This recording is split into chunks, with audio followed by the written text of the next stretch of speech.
Chamonix, c'est la capitale de l'alpinisme. C'est un patrimoine naturel grandiose, des dénivelés spectaculaires.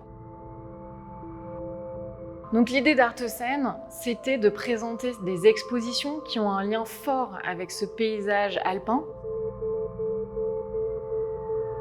Cette année, pour la première fois, on a pu inviter plusieurs artistes, Ola von Brandenburg et Béa Bonafini, pour un temps de résidence dans un refuge de la vallée. Et donc, ils ont eu des moments d'échange avec guides, gardiens de refuge, spécialistes du pastoralisme.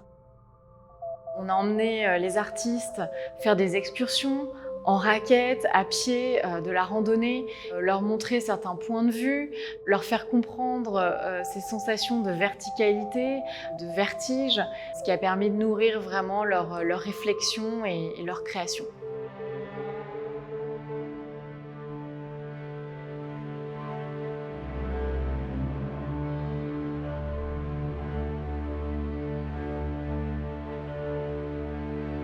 Béa Bonafini, pendant sa résidence, elle a passé un moment au musée des cristaux et elle s'est intéressée à la question des fentes alpines, qui sont donc ces espaces, ces creux dans la montagne, dans lesquels, sur des milliers d'années, se sont formés des fours dans lesquels on trouve les cristaux.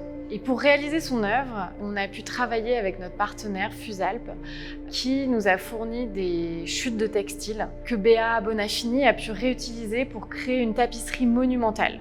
Donc toujours dans l'idée vertueuse d'utiliser, de recycler pour créer.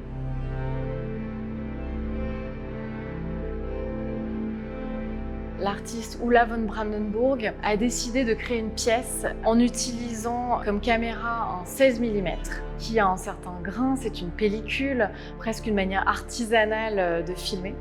Et elle s'est intéressée à la question du vertige et de la chute. C'est une pièce à 3 écrans sur laquelle on retrouve, sur un fond de carte postale de la vallée de Chamonix, des vêtements qui, au lieu de chuter, ont l'air de flotter ou de s'envoler. Et en parallèle de ces vêtements, on a quelques vues d'un oiseau qui, au contraire, l'oiseau défie les lois de la gravité, qui a une pleine liberté finalement dans cet espace vide qui craint pour l'homme, au contraire de l'oiseau.